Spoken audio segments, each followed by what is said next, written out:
Doctor sir వచ్చారు. Professional report ఇప్పుడు ready చేయగలను. ఫైనల్ రిపోర్ట్ టైం పడుతుంది.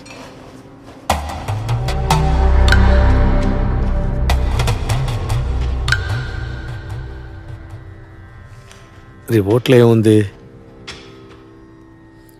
రేప్, గ్యాంగ్ రేప్, 2-3 రోజులు టార్చర్ పెట్టి చేశారు. డాక్టర్ ఉదయ్ కుమార్ ఏం చెప్పలేదా? చెప్పారండి, కానీ ఆయన చెప్పినట్టుగా నేను చేయలేను. నాకంటూ మనస్సాక్షి ఉంది. మనస్సాక్ష ఏది? 198 మార్కులు వచ్చిన వాళ్ళకి రాని డాక్టర్ సీటు కోటాలో 195 మార్కులు వచ్చిన వాళ్ళకి ఇచ్చినప్పుడు నిద్రపోతున్నదే, దాని గురించి చెప్తున్నావా? 198 మార్కులు తెచ్చుకున్న అమ్మాయి నా ప్లేస్లో ఉన్నా గానీ మీరు చెప్పినట్టు చెయ్యదు. అయ్యా, డాక్టర్ ఉదయ్ కుమార్ లైన్లో ఉన్నారు.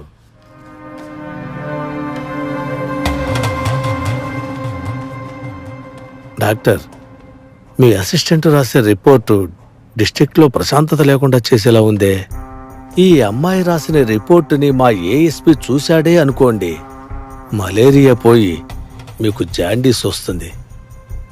జనాలంతా డాక్టర్లను చూసి దేవుళ్ళ చేతులెత్తి నమస్కరిస్తున్నారని చెప్పి మీ ఫోటోకి దండేసి నమస్కారం చేస్తే బాగుంటుందా చెప్పండి?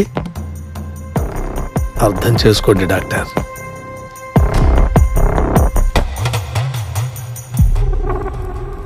ఇంకా నా ముందు డాక్టర్ కోట్ వేసుకుంటుందా? ఇంకేం వేసుకుంటుందయ్యా?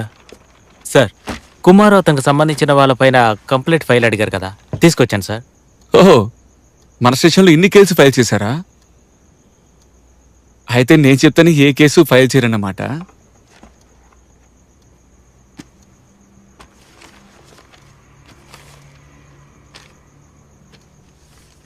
కుమార్ ఒక పార్టీ వ్యక్తా? అవును సార్, అతను ప్రజా పార్టీలో ఉన్నాడు సార్. కేవలం 2 సంవత్సరాల్లో యువతలో తను మంచి పేరు తెచ్చుకున్నాడు సార్. పార్టీలో కూడా పెద్దవాడయ్యాడు సార్. మరెందుకని ఇన్ని కేసులు? పార్టీలో ఉండే వాళ్ళకు నచ్చకపోతే అధికారులు కూడా నచ్చాలి కదా సార్. గుణశేఖర్ అంటే మన స్టేషన్లో ఎవరెవరికి ఇష్టం? డబ్బున్నవాళ్ళు, రాజకీయ నాయకులు, అప్పుడందరికీ నచ్చుతుంది కదా సార్. మీకు ముందున్న ఏఎస్పీ గారు కూడా ఆయన బాగా క్లోజ్. నాగరాజుకి పేర్లో మాత్రమే రాజు ఉంది సార్. అమాయకుడు. మంచి ఎలా చేయాలో తెలీదు, చెడు ఎలా చేయాలో తెలీదు. పైనుండే వాళ్ళు ఏం చెప్తారో అలాగే నడుచుకుంటాడు సార్. మన ఇన్స్పెక్టర్ శంకర్కి బాడీ తీసుకుని తగలబెట్టి మీరిద్దరూ 4 నెలలు ఊరు వదిలిపెట్టి వెళ్ళండి. ఈ గొడవ తగ్గిన తర్వాత నేనే చెప్తాను. సార్, మాకు పాతి పెట్టడమే అలవాటు అండి. తగలబెట్టాలి, అర్థమైందా? అర్థమైందయ్యా.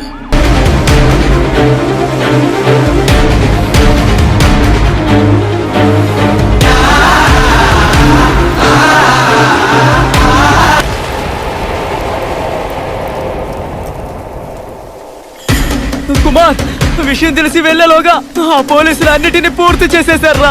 నిన్ను ఎలాగైనా ఇరికించాలని ఆ పోలీసులు అందరూ ప్రయత్నాలు చేస్తున్నారు.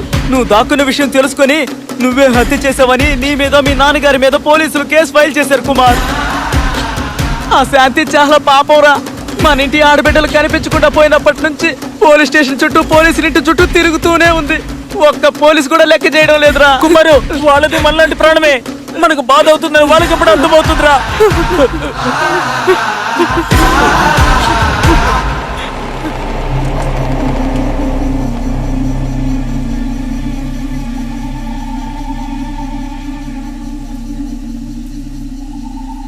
ఇన్ని రోజులుగా వాళ్ళని మనం కొట్టామంటే నొప్పిగా ఉంటుందని ఎంత కష్టమైనా అడ్డుకున్నాం. కాబట్టి కొడితే నొప్పిగా ఉంటుందని తెలిసిన వాళ్ళకి ఆ నొప్పి ఎలా ఉంటుందో తెలియదు కదా. నేను పుట్టాను, లోకం మెచ్చింది, నేను నవ్వాను, ఈ లోకం వేచింది. రాత్రి అయితేనే భయంగా ఉంది. ఏంటి సార్, ఏమైంది? అంతా నా పుట్టుక గురించే. మా వాళ్ళల్లో ఒకడు పైకి రావాలంటే ఎంత సమస్య ఉందో తెలుసా. నేను పోలీస్ అయ్యాక నేనే వాళ్ళని కాపాడడానికి వచ్చిన ముసుగేసిన ఎన్టీఆర్ అనుకుంటున్నారు, కానీ స్టేషన్లో నన్ను ఒక మనిషిగా కూడా చూడటం లేదు. సార్ ఏంటి సార్ అలా? అరే అదే కదా నిజం. నువ్వు ఒకటి గమనించావా? ఇన్ని రోజుల్లో ఇన్స్పెక్టర్ నన్ను ఎప్పుడైనా పేరు పెట్టి పిలిచింది చూసావా? ఏయ్ రా పో.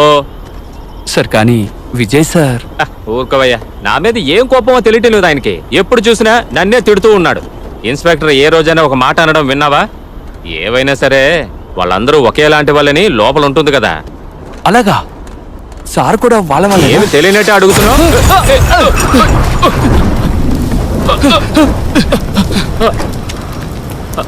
రే ఎవడ్రా వాడు? ఏ దుర్మార్గుడు పోలీస్ బండి మీద బాంబు వేసింది? ఎవడ్రా వాడు? బయటికి రా, బయటికి రారా.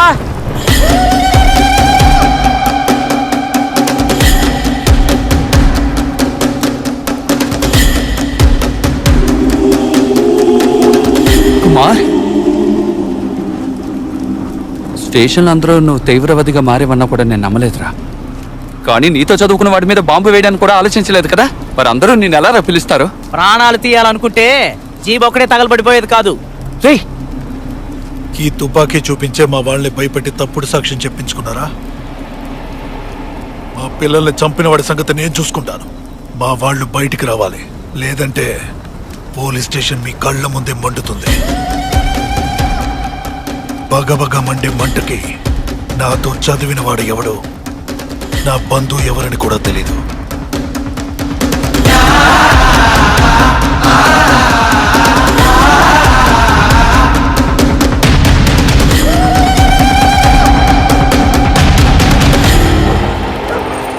నేను వాసన అమ్మాయిలు పనిచేసిన చోటుకు వెళ్ళి ఎంక్వైరీ చేసి వస్తున్నామండి. సడన్ గా నిప్పు బాంబు ఒకటి జీప్ మీద వచ్చి పడిందండి. ముందు ఏం జరిగిందో మాకు తెలియలేదండి. మనిషి ఒక వైపు దిగి పరిగెత్తామండి. ఈ ఏనుగులు భయపడడానికి వేస్తారు కదండి పూర్తాడు, అలాంటిదండి.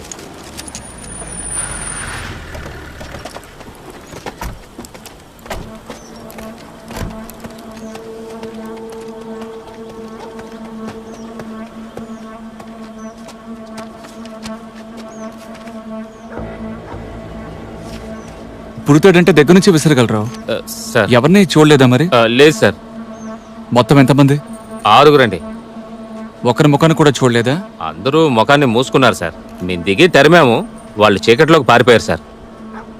ఏ మీ దగ్గర గన్ లేదా? లేదు సార్, ఉండింది సార్. వాడి దగ్గర తుపాకీ ఉంది సార్. అంటే ఏంటంటే తుపాకులున్న 6గురిని మీరిద్దరూ తరవడం వల్ల తిరిగి కాల్చకుండా భయపడి పారిపోయారు, అంతేనా? సార్ పెట్రోల్ బాంబు వేశారు సార్. మ్మ్. ఇందులో పురితాడు అని రాశారు. ఈ రిపోర్ట్ మీ మనసాక్షికి సరనిపిస్తే నిరభ్యంతరంగా సంతకం చేయండి. మీరు ఏ వైపు నాగరాజు? తెలియదండి సార్. మీరు ఎటువైపు ఉండమంటారో అటువైపు ఉంటాను సార్. సార్, కుమార్ చనిపోయిన జయ వాళ్ళ అన్నయ్య అండి. ఆ అమ్మాయిల వాళ్ళ నాన్నలకు వ్యతిరేకంగా సాక్షి తీసుకున్నామన్న కోపం మీద ఇలా చేశాడు సార్. ఈ కేసు సరిగా జరగకపోతే స్టేషన్నే కాల్ చేస్తానని చెప్పి వెళ్ళాడు సార్. సార్, ఇన్ని రోజులు అతను దొంగతనాలు హత్యలు అని తిరుగుతుండేవాడు. ఇప్పుడు నెక్స్ట్ లెవెల్కి వెళ్ళిపోయి పోలీస్ జీవి తగలబెట్టడం, మిగతా ఘోరాలనే చేస్తున్నాడు. వాడిని ఇలాగే వదిలిపెట్టామనుకోండి, తర్వాత మన రాష్ట్రాన్ని నాశనం చేస్తాడు సార్. మ్మ్?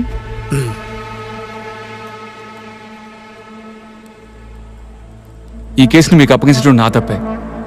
ఇకపై అంతా నేనే చూసుకుంటాను. పోస్ట్ మార్టం రిపోర్ట్ ఎక్కడ? వచ్చేసింది సార్.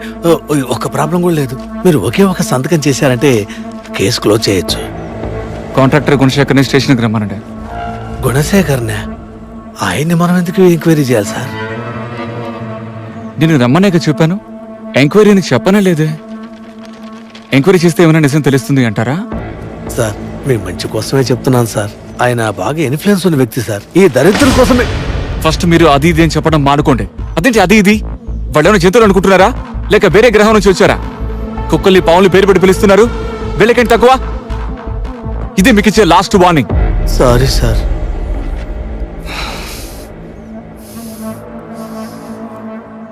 నా టేబుల్ ముందు గుణశేఖరు, నా టేబుల్ మీద ప్రాపర్ రిపోర్టు ఉంటే నేను సంతకం పెడతాను. సార్, మీ వెల్విషర్ గా నేను చేతి దండం పెడుతున్నాను సార్. వద్దు సార్. గుణశేఖర్ని ఎంక్వైరీ చేసే పెద్దవాళ్ళందరికీ మన సమాధానం చెప్పాలి సార్. వాడు బురదగుండ లాంటివాడు సార్. మనం ఎందుకు సార్ బురదలో కాలు పెట్టటం? బురదలో కాలు పెడితే నిజం తెలుస్తుంది అంటే అందులో దిగి మొదటి వ్యక్తి నేనే అవుతాను.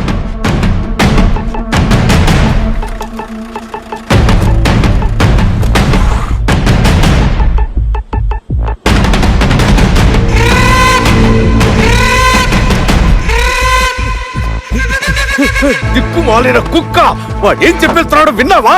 వాడికే ఇక్కడి నుంచి వెళ్ళిపోతాడు. ఇక్కడ నువ్వు నేనేరా చావాల్సిందే. ఏరా రాజకీయ నాయకుల జోలికి వెళ్ళేంత ధైర్యం నీకు వచ్చిందట్రా? వాడు ఎంక్వైరీ చేశాడనుకో, నేను గుడి లోపల గంట కొట్టడానికి, నువ్వు బయట కుప్ప ఊడ్చోడానికి మాత్రం పనికొస్తాను రా. పిచ్చి పిచ్చిగా వాగావుగా. వెళ్ళి వాడిని ఆపో. వెళ్ళరా. మీరు వెళ్ళి చెప్పొచ్చు కదా సార్. సీనియర్ ఆఫీసర్ అంటే మీకు ఒక భయం ఉంది కదండి, అలాగే నాకు ఉంటుందండి. ఎదిరించి మాట్లాడడానికి ఒక ధైర్యం ఉండాలండి. అది ఉండుంటే ఇవన్నీ విసిరేసి వెళ్ళిపోయి ఉండేవాడిని కదా.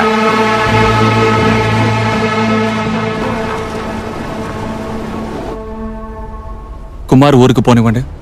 సరే అండి. మా తాతయ్య చెబుతూ ఉండేవాడు సార్, ఈ సమాజం చాలా చట్టాలు కూడా సేవకులతో నడిపిస్తారు అని. రాజా, అతని కింద మంత్రి, అతని కింద దళపతి, సేవకులు, ఆయా పనులు చేయడానికి మనుషులు ఉంటారు. అప్పుడే అన్నీ సరిగ్గా ఉంటాయని మా తాత చెప్పేవాడు సార్. సరే, ఇప్పుడు మీరు చెప్పండి. కిందున్న వాళ్ళందరూ కలిసి రాజాని ఎంచుకున్నారా, లేక రాజే తన కింద వాళ్ళని ఎంచుకున్నాడా? అది మా తాతయ్య చెప్పలేదు సార్. కానీ ఇది లోక నీతి సార్. అది మార్చే అధికారం మనిషికి లేదు. అందరూ సమానం అయితే రాజెవరు సార్?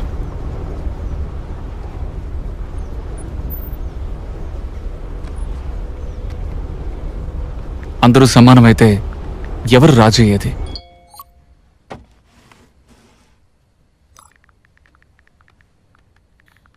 అందరూ సమానం అని అనుకునేవాళ్ళే.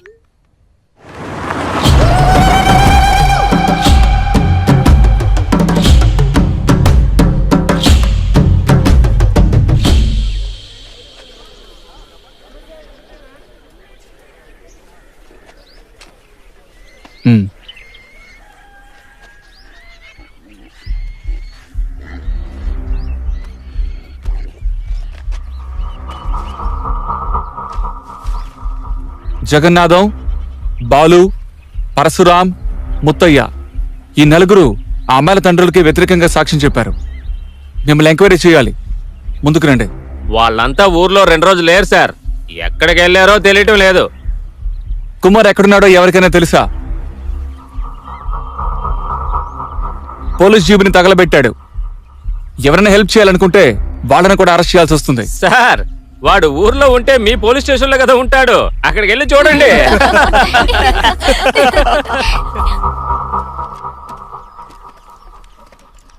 సార్, వీళ్ళందరూ ఇంతే సార్, అర్థం చేసుకోరు. మీరెందుకు సార్ ఇంత కష్టపడ్డాం? ఒక పని చేయండి. సారీ సార్, క్షమించండి.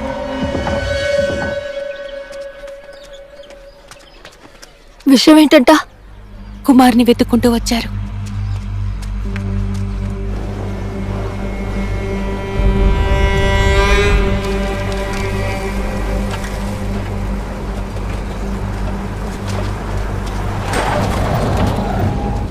కుమార్ క్రిమినల్ కాదు సార్. నటరాజ్ సార్, వాడి మీద ఆల్రెడీ 13 కేసులు పెండింగ్ లో ఉన్నాయి.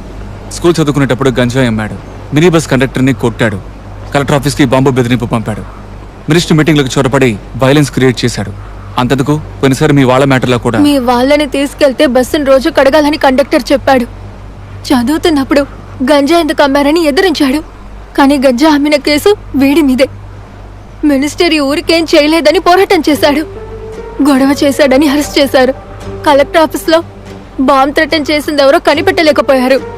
అందుకని మా పెళ్లి రోజు నా పెళ్లిని ఆపి వాడిని కొట్టి లాక్కెళ్ళి 1 నెల తర్వాతే వదిలేరండి. అయితే నిన్న పోలీస్ జీప్ మీద పెట్రోల్ బాంబు వేసి ఇద్దరిని చంపాలని చూడడం మంచి విషయమా? 2 ప్రాణాలు పోయాయనే సరింత పోరాడుతున్నాం. ఏ ప్రాణం తేయడం మా ఉద్దేశం కాదండి. మీ ఉద్దేశం ప్రాణాలు తీయడం కాకపోతే మరి ఎందుకని ఈ అటాక్? చెప్పింది వినకపోతే వినేలాగే చెప్పాలి. ఇక్కడ ఎవరు చట్టాన్ని ఫాలో అవడం లేదు, కానీ ప్రతి ఒక్కరికి ఒక చట్టం ఉంది కదా. అంబేద్కర్ తర్వాత కుమార్ ఎక్కువగా గౌరవించేది చట్టాన్నే అండి. చట్ట ప్రకారం మాకు న్యాయం చేయండి. మీరు వెతకక్కర్లేదు, వాడే వచ్చి సరెండర్ అవుతాడండి. మేము లక్ష్మిని ఆల్రెడీ వెతకడం మొదలుపెట్టాం. మీరు కుమార్ని వెంటనే వచ్చి సరెండర్ అవ్వమనండి. వెతికే ఎవరికైనా లక్ష్మి ఎలా ఉంటుందో తెలుసా సార్? పోలీసుల దగ్గర లక్ష్మి ఫోటో కూడా లేదు.